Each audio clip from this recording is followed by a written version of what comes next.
Before we begin, let me give an introduction to Mr. Frawley. So Mr. Richard Frawley is the Deputy Fire Chief at the Milpitas Fire Department. He graduated from CSU Long Beach with a BS in vocational education. Today, he will be talking about the Milpitas Fire Department's response to COVID-19. All right, the floor is yours. Well, thank you. Well, good afternoon, everybody. As was mentioned earlier, my name is Rick Frawley.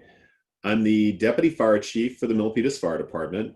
In my role as the Deputy Fire Chief, I'm responsible for day-to-day operations for the fire department, staffed with 70 personnel spanning 3 shifts or platoons that operate on a 24-hour shift rotation. These 3 platoons, A shift, B shift, and C shift, respond to over 5,000 calls for service in the Milpitas community every year. The majority of these emergency response events or medical emergencies. However, about 10% have been fire responses in the last 2 years. Now, one of the pieces that I wanted to talk about kind of briefly before I talk about my journey and my role and how I became a firefighter and became a paramedic was our current COVID response in the midst of this pandemic. And I have to say that the connection that I'm seeing through SAMP shows a perfect benefit, if you will, or a positivity out of COVID-19 is the connection that we're seeing between members of the community and that desire to want to strengthen bonds between individuals and strengthen connections with the community, because it's something that's very challenging in the midst of COVID-19. People feel isolated, people feel alone, people feel like they're not part of a bigger movement. So hats off to SAMP for what you're doing. Most recently, my organization has been not just responding to patients that have signs and symptoms of COVID-19 within the community and giving them treatment and care and transport to local emergency rooms, but we've also started helping to test members of the community and even members from outside of the community with a mobile testing unit. It's a unit that rotates around throughout the Milpitas community that helps to make a difference and give COVID-19 test results back to the individuals that we test within 24 hours. We've all heard the line, about flattening the curve and stopping the spread and social distancing. Well, the faster that we can get test results back to members of the community and individuals, we can then confirm whether they need to continue isolation and also if they can get further treatment if they're starting to become symptomatic or significantly ill. So we're very proud of what we've done. Hats off to our team that's been working on this project. As of last week, we had tested over 2,000 members of the community. And for a city of 70,000, that's a pretty decent number. Although we want to continue this, and our goal is to make sure that we offer this to everybody within our community. So I've been, as mentioned before, with the city of Milpitas. I've been here 23 years. I've been a firefighter for 26 years. I came from another fire department some 23 years ago. More importantly, and one of the pieces that I'm going to talk about when I talk about my journey is I've been a paramedic for 29 years. That's how I began my connection with public service, and my connection with the fire service was working as a medical provider and being trained as a paramedic. But I'd like to outline my journey for you and kind of give you some goals in terms of what you're looking at in college and also for future employers. And this will tie into my journey as I kind of tell you where I'm coming from. So I'm an immigrant to this country. I love the fact that I came here when I was 10 years old. I came from Australia. My parents had met overseas, married overseas, and so their goal was to have their slice of the American dream. And they brought me here as a 10-year-old to assimilate into this country and have the same challenges that I think we all have, as 10-year-olds and 11-year-olds and 12-year-olds, and coming into a new community and getting a sense of what was going on. And so during that high school journey, as I became more aware of, kind of American culture and where I wanted to go, I had a unique opportunity to participate in a high school volunteer project, working with patients in a hospital emergency room. Now, during that portion of that interface, working as a volunteer, it kind of gave me some clarity and some direction in terms of what I liked to do. I liked patient care. I liked helping people that were ill, getting them better. And I also like the camaraderie that we saw within the healthcare field. So several of my friends went in the direction of nursing, some went to medical school. I, however, developed a connection with the firefighter paramedics. And this was in Southern California. A lot of the ambulance-based transport for patients, especially in Southern California, are fire departments. So you're an employee of a city or a county, and you work on a fire engine, and then you also work on an ambulance. So in that journey, I had an opportunity to conduct ride-alongs with those firefighters, get to understand what they did, the type of work, the type of training, and understand that they enjoyed what they were doing, and it really struck a chord with me that was a profession that I want to pursue. I can pretty much say I was hooked from the moment that I responded to my first emergency call.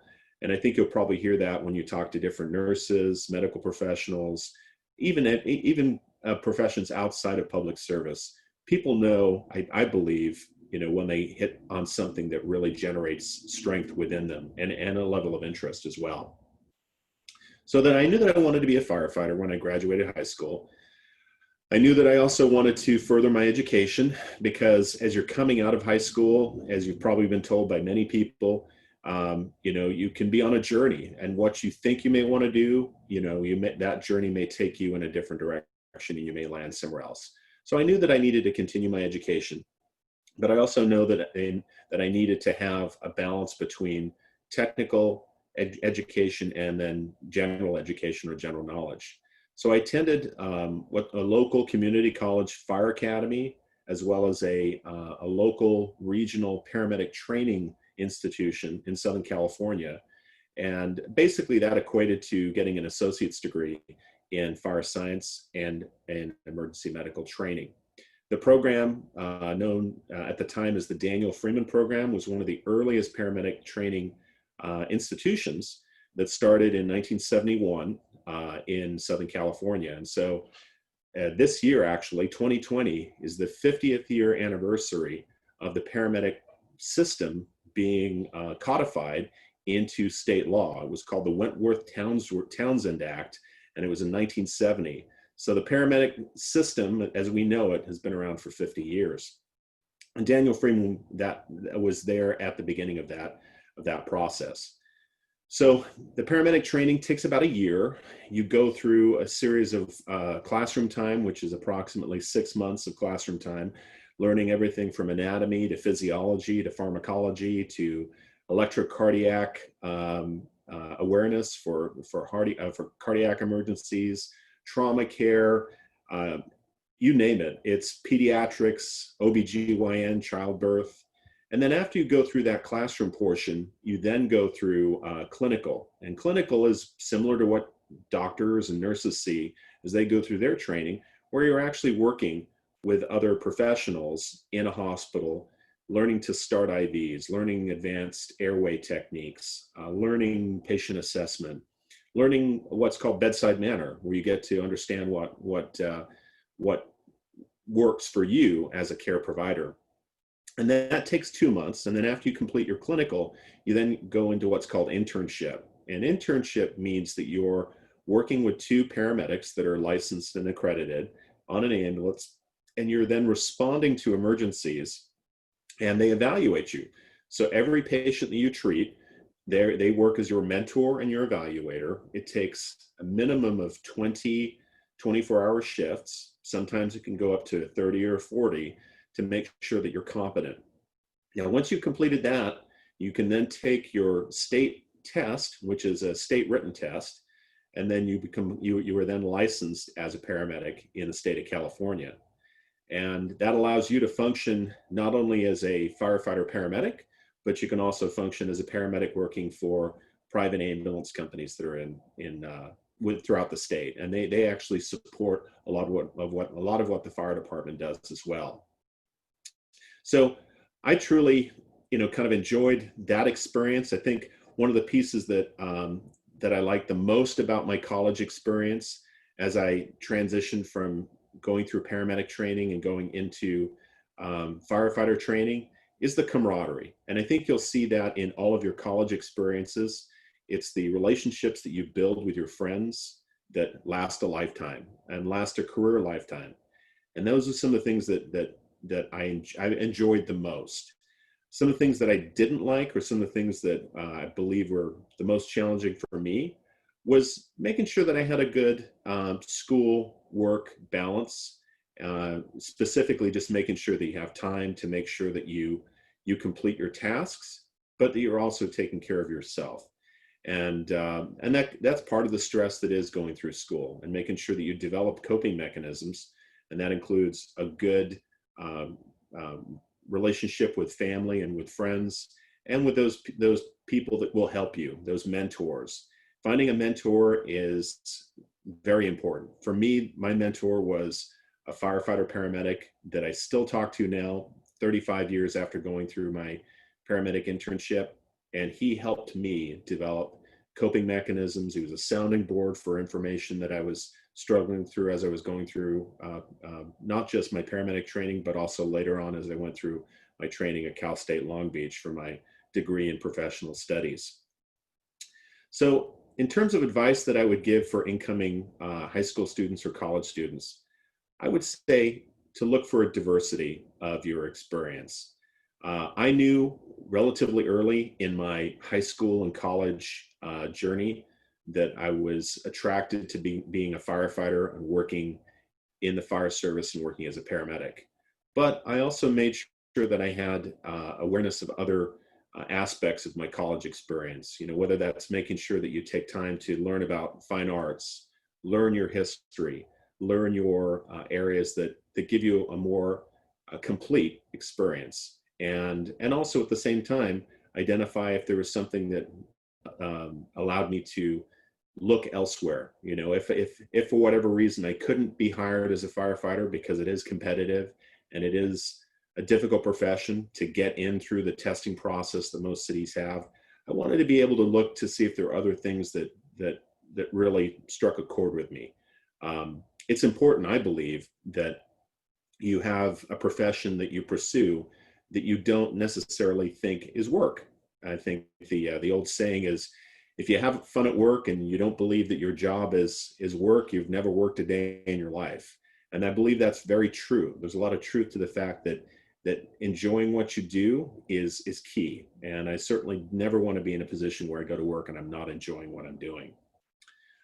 In terms of the other piece that I would say, if somebody had told me before I went into college, I would say the biggest thing that I've learned during that journey was patience, and understanding that you're not always going to succeed, but as long as you give 100% with all positive intent, that you've tried. And I think it's easy to get let down. It's easy to be discouraged when you're going through an academic process. You're going through a testing process to be a paramedic.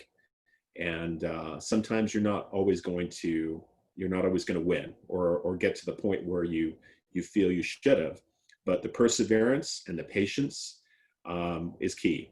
I would say that's one of the key pieces that I've learned.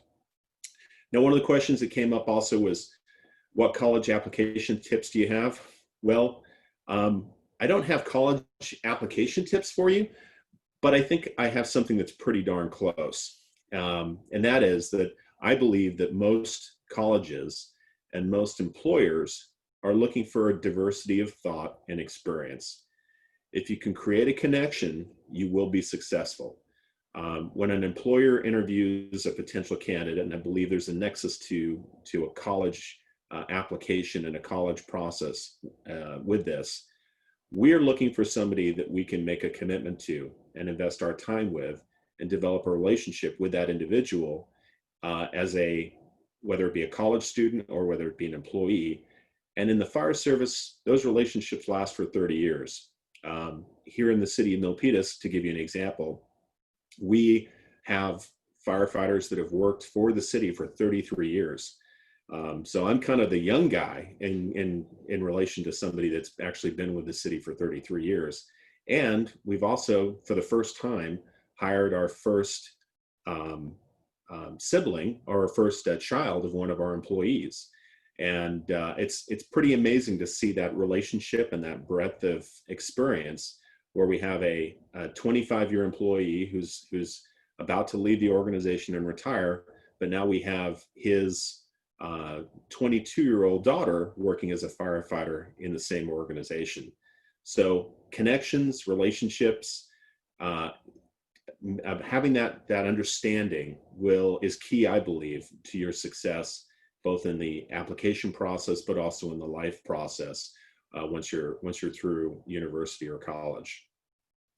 So my schedule during the 4 years of college and or high school was pretty competitive and was pretty challenging. I think I'm probably speaking to a very highly motivated group here in SAMP, that you're probably experiencing that. You're probably seeing that high productivity and that high commitment to not just the academic aspects of university, but also to the family aspects of making sure that you have that balance. And oftentimes they'll compete against each other, knowing that commitment to study, that commitment to class time, that commitment to online assignments is significant, but also making sure that you have that balance with your family and your friends. It's tough. It's not easy to do, but it's something that I would definitely make sure that you try and focus a good calendar and focus a good schedule and make time for what is important to you, not just with academia, but also with your family connections. In terms of other tips that I would have, I would say be focused on making sure that you maintain your desire and be relentless in terms of making sure that you pursue what you're looking for. When I was looking to become a firefighter paramedic, after finishing my firefighter training and after finishing my paramedic training, and as working as a paramedic in Southern California, I was relentless to try and get a full-time position with the city. And that means that you need to be very flexible in terms of where you will apply or make applications. And the story that I kind of relate to a lot of people in terms of my journey is I drove at the time. The online applications weren't as robust as they are now, but I drove throughout the state of California to get to know fire departments and also submit handwritten applications. At that time, it was all handwritten or typed. And anecdotally, kind of a funny story, the city of South San Francisco, which is where I was first hired, were looking for firefighter paramedics. And I did not know anything about the community or the city, didn't live up there, didn't have a connection, but I knew that they were testing, and I knew that it was a good opportunity to get some experience before coming to Milpitas. So I drove up there and put my application in and started to learn about that city and about that department, and started to try to create relationships with those that worked there so that I could understand what they were looking for. And the reason I tell you that story is sometimes you have to be relentless in terms of which opportunity you're looking for. And, my dream job was working for Milpitas, but I knew that I had to start working somewhere in the fire service to get the experience that I needed before I could come to Milpitas. And fast forward to the interview and the testing opportunities with South San Francisco. I'm offered a job. I accept the employment. I go through what's called a probationary period, which is 12 months of making sure that you're able to be competent in your tasks, complete my training, and had a great time in South City. And then when Milpitas was available and they had openings and another testing process, I went through that same testing process again for the city of Milpitas, went through another 12 months of probation, but this is where I wanted to be. So that kind of gives you a focus and a direction in terms of being relentless. The last thing I wanted to say to the group was that I do believe that having a diverse experience in your education and in your life experience as you're developing your goals and objectives go through college, I think it's important to have that ability to look to see what career pathway is enticing to you, because it's very important to make that selection with an informed amount of decision and an informed amount of dialogue, so that you know exactly what is going to connect with you. I would never have thought, if you'd asked me 30 years ago when I was going through high school or graduating from high school 30 years ago, where do you see yourself, Rick, in 30 years? Well, I knew that I wanted to be a firefighter, but at the time I didn't know much about the Bay Area. I had never lived up here, growing up in Southern California. But here I am, very happy, working for a great city with a great community, in the midst of a crazy pandemic, but working for a place that supports its people and supports the community and is trying to make a difference with the ability to test members of the community for COVID-19 and give them the care that they need, so that we can all navigate through this challenge. And that kind of gives you a sense of how diverse that journey can be. And I wouldn't have gotten here without that, I believe, a desire to be inquisitive about things and about the process. So I believe that covers all of the key pieces. Was there anything I missed in there? No, you're good. So I think now is going to be like an open forum for anyone who has questions. So yeah, to all those who are in the meeting, if you guys have questions, either type in the chat me or unmute yourself. And then I had like a few questions myself. Okay, so one of them was, why do you continuously work in Milpitas? Like, what makes you wake up every morning and do your job? Well, the thing that keeps me connected and keeps me going every day is the group of people that I work with. That I mentioned earlier, we have 70 firefighters that work there, and they're divided across all 3 shifts. And so essentially we have 23 different ranked positions on duty working on fire engines and fire trucks. And each shift, A shift, B shift, and C shift, are the personalities that keep me at work. And I think you'll probably see that from a lot of people that you talk with in their professional journeys.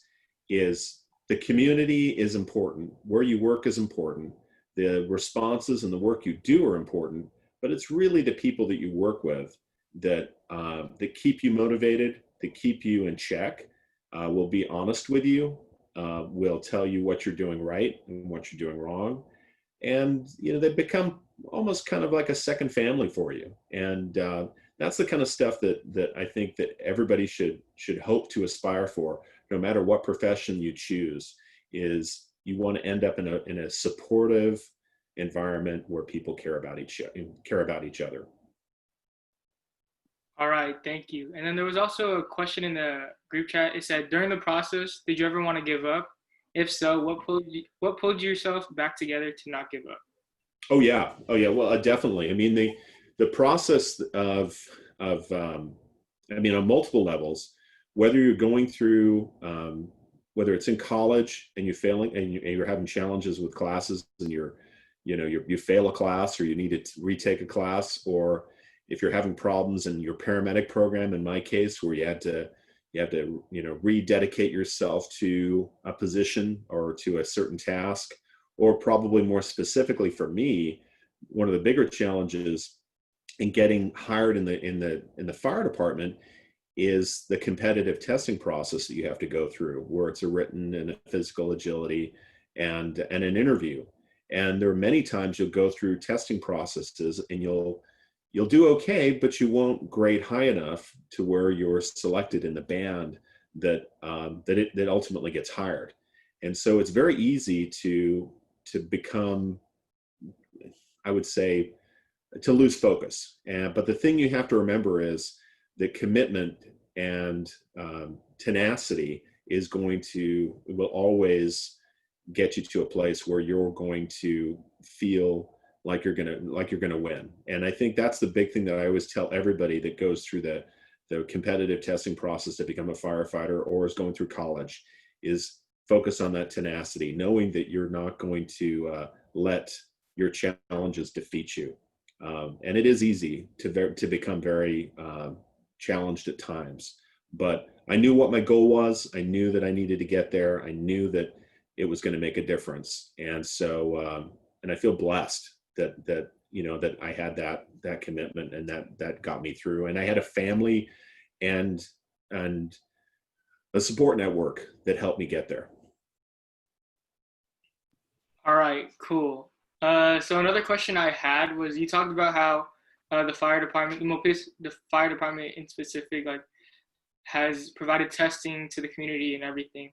Can you touch upon like how interconnected the fire department is with like the medical field, like hospitals and everything like that? Yeah. So so the couple different facets to it that are really kind of interesting. So every day, whether it be COVID testing or whether it be our medical responses when we go out in the community, we have an opportunity to make sure that, I'm sorry, my dog's barking in the background. So we have an opportunity to work with local hospitals. So we have strong working relationships with the hospital emergency rooms, the doctors and the nurses that work in those environments.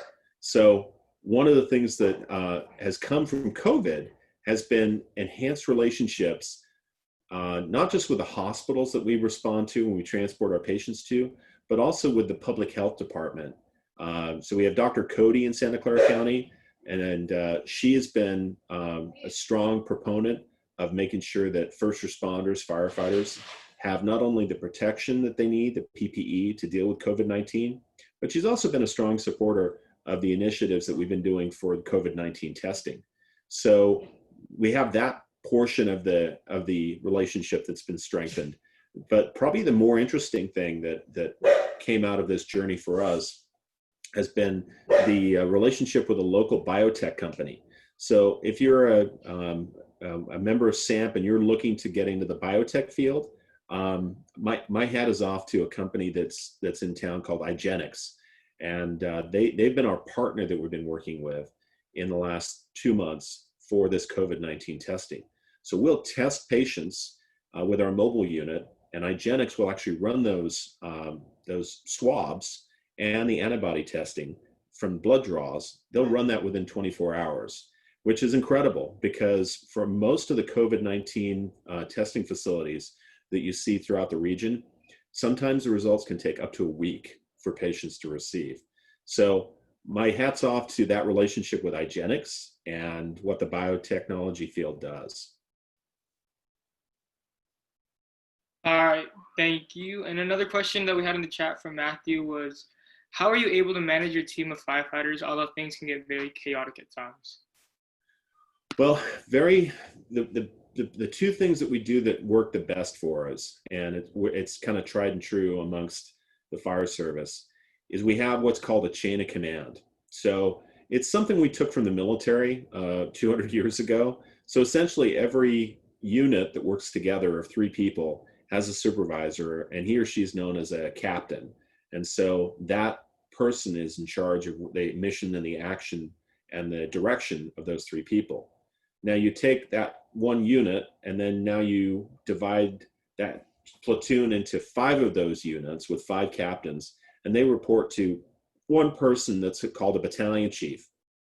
So that shift battalion chief works as the quarterback or the conductor or the programmer, if you will, for that 5 company team of 23 people. So then those battalion chiefs work for me, and I work with them. So it makes the span of control a lot easier versus having to deal with 70 individual people. But that being said, that type of chain of command, as we call it, really only functions on the emergency fire ground or when it's an emergent incident. If it's day-to-day work problems or relationships, I'll pick up the phone and I'll talk to any one of our people and just make sure they're doing okay, or they've got all the tools that they need to be successful. So there's that. And then the other piece that supports the kind of the way that we do business is throughout the state of California, there's a system called the Incident Command System, or ICS, and every fire department in the state, so over 30,000 firefighters, use this Incident Command System. So when we show up on a fire that's on the hillside, we have a designated what's called incident commander, and he or she delegates with the same terminology to each unit that responds. So if you fight a fire in San Diego, or if you're in a fire in Milpitas, or if you're a fire up in Chico, any firefighter can work in that environment and not be confused or be placed into a position where they've been placed into danger by a miscommunication or lack of communication. All right, got it. So one more, or I have like 3 more questions. Another one was, if you could describe being a firefighter slash paramedic in 3 words, what would they be and why? That's a good one. I like that.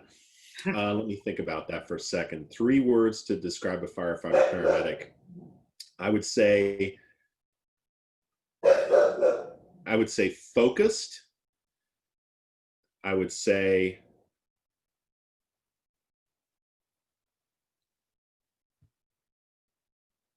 focused, enjoyment, and fulfillment.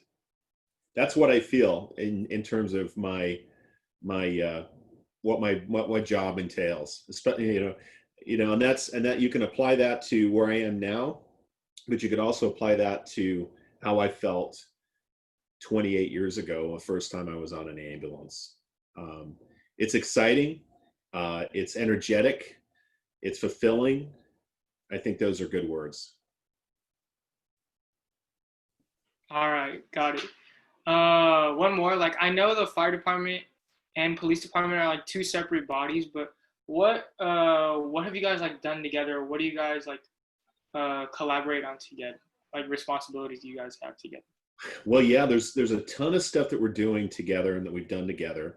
Probably the biggest thing, probably the top 3 that I can think of would have been a joint communication system that we just finished last year. So every fire department and every police department in Santa Clara County is part of a Silicon Valley Regional Communication System, SVRCS.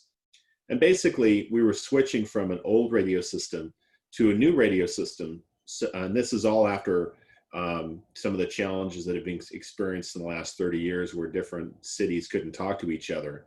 So as of today, I can pick up a radio and I can talk to firefighters in Gilroy, firefighters in Mountain View. The police can do the same with their partners. And our communication center in Milpitas is run both for police and fire out of the police department at the police headquarters. So that's been a really strong collaboration for us.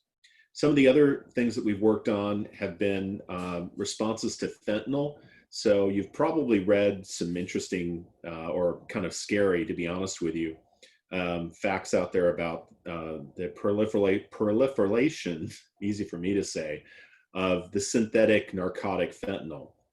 And to give you an example, morphine, which is a very potent narcotic, we use that as paramedics to treat people that are having pain. So if somebody's having chest pain and it's of cardiac nature, for my 30 years as a paramedic, we would give them morphine to help alleviate the pain, but also help to alleviate the symptoms. Well, fentanyl is 200 times more potent than the morphine, and it's very easily absorbed in the skin and also through the respiratory system. So my very first fentanyl response that I remember about 10 years ago was a patient who ingested fentanyl thinking that it was a different medication, because oftentimes the illicit medication, like a Valium, somebody's taking a Valium because they believe it's going to be a recreational, illegal recreational medication for them. Sometimes those will be laced with fentanyls, especially if they're being produced as contraband. And this was on 880 at Dixon Landing, and this patient was pulseless and apneic, and I hadn't seen that level of unresponsiveness since a time when significant amounts of heroin were coming through my paramedic internship. And so working with the police department, they now have two things. They carry Narcan, which is a narcotic inhibitor. And so basically it's a medication that you can spray into the patient's nose that helps to reverse the effects of the fentanyl. And they also have a testing machine that will also determine whether a contraband item has fentanyl in it. So two things working together for patient care. Having that police officer on scene, usually before the fire department, and if they can recognize the signs and symptoms of a fentanyl overdose and administer that nasal Narcan, that can really make a difference. And probably the third thing that I can think of, and this is kind of somewhat of a challenge, I think, in society in general, is as we were preparing for the BART station to be opened last year, we worked with both Milpitas PD, San Jose PD, and then the Santa Clara County Sheriffs for a scenario at the BART station in Milpitas in the event there was an active shooter incident. And it's kind of scary. It's kind of challenging to think that we have to think about those things, but it's something we have to prepare for in the event that you have somebody with a gun and they're inflicting, violence upon people in the BART station or on the BART train. So we work pretty closely in that exercise, and we develop tactics that are now utilized throughout the county, where we go in as what's called a rescue task force of 4 firefighters, and we go in, find patients, bandage the patients, package the patients, and then extricate them. So I'd say those are the 3 things that come to mind, but I'm sure I'm missing other stuff too. All right, got it. Another question I had, this is going to be my second to last question. Sorry for so many questions. The second to last one is, how would you rate how would you rate the Milpitas Fire Department compared to other fire departments, locally, the ones in South San Francisco that you worked at, and maybe the ones in SoCal that you've seen? Well, I mean, I hate to be biased, but I will be. I love working for the city of Milpitas and working in the Milpitas Fire Department because it is such a small community and everybody knows everybody. You get a unique opportunity here and a unique experience that you don't necessarily see with larger institutions. Our partners to the south, San Jose Fire, and our partners to the north in Fremont are great fire departments. South San Francisco is a great fire department as well. But I think we're in a very, very unique position with our size, having 4 stations.